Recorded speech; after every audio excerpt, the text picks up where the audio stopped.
My name is Grace Fedak. I started planting strawberries in 1986 and have continued to do so to the present day. I took horticulture at Olds College with the intent of always wanting to grow fruits and vegetables.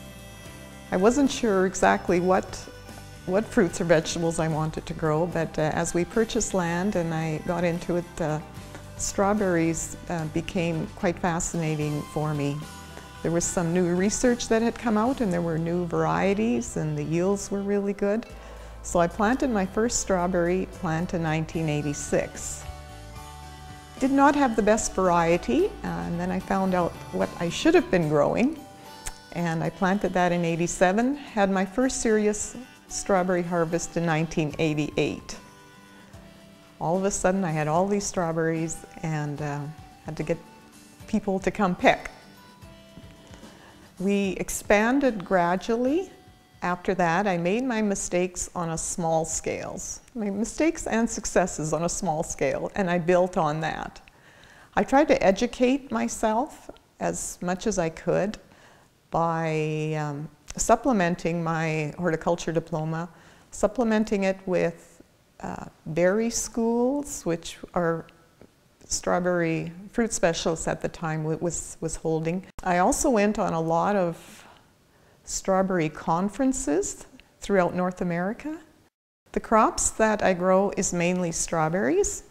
I found out early in my production growing years is that this is what the public wanted. I always say strawberries were kind of the romance crop. That's what drew people to the farm, and that's what people purchased the most. I also grew a little bit of vegetables, namely potatoes, peas, and carrots, because those were good sellers. But as long as people came here to pick strawberries, then they would purchase the vegetables.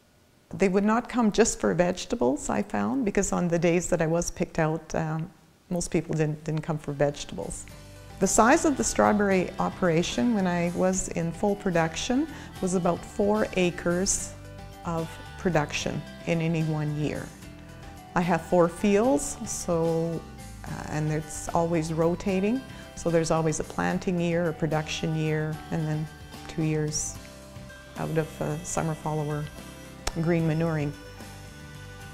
So 4 acres of strawberries and about ½ an acre of vegetables I found was enough to supply the demand at the time. My operation's most unique feature is that I had very high strawberry yields, especially in the good growing years. There was lots of strawberries, and the fact that it was a clean field meaning pretty well weed-free. We spent a lot of time on the weeding and doing everything correctly so that I could get the highest quality of strawberry and the highest yielding of strawberry. Being a commercial grower, I wanted to do it right and grow the best crop I possibly could. And I do believe that I achieved that. I think all the positive comments that people would give me, they were so appreciative of coming to a farm that was neatly laid out and had good produce.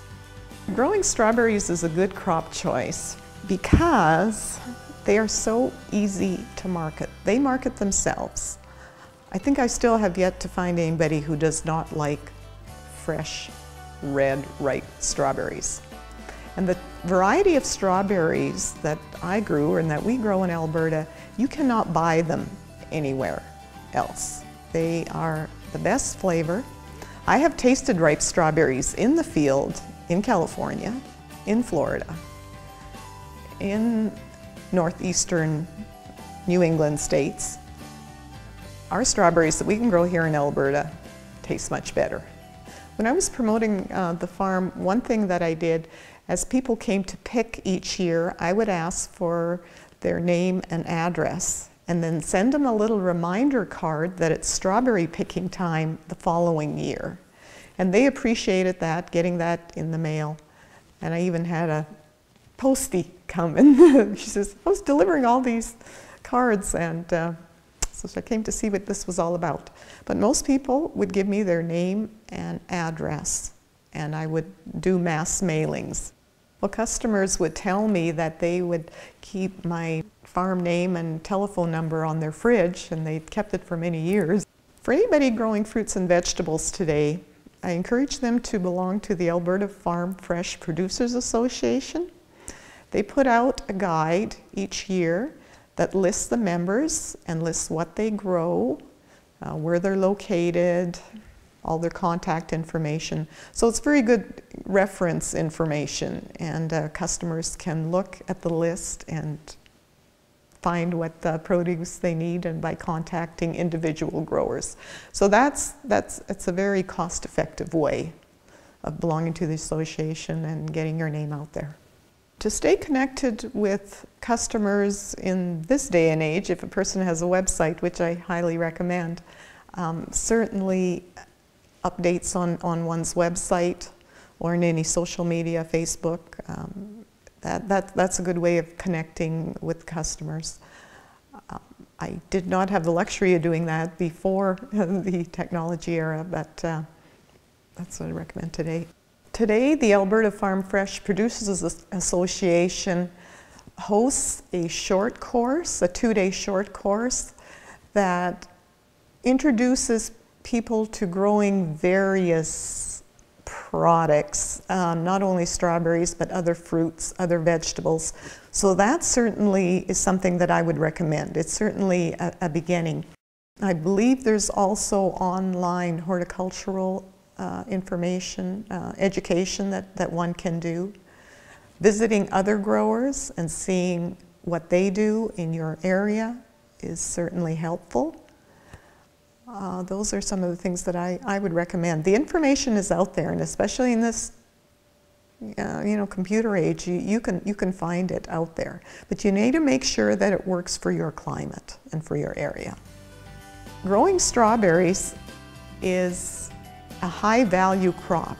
You will get the highest return per square footage from any fruit or vegetable crop that we can grow here that I'm aware of. I don't know of any other fruit or vegetable crop where you will get as high of a return per square foot, per square meter, however you want to calculate it, as strawberries. There is no strawberry grower close to Calgary at the present time of any appreciable size. There is a big opportunity for a dedicated strawberry grower in this area who is able to be very production orientated and do it correctly. There's resources out there, there's information, education out there. So that, I think, is the biggest opportunity. Unfortunately, we've been losing strawberry growers, and we need more. And what we need is people who have the passion to grow this. See, I have the passion to grow strawberries and to grow fruit. And that's what we need, is individuals who have that passion to do that and are willing to do it even if the financial rewards aren't always the greatest, and are willing to take some of the weather risks. But the rewards are there.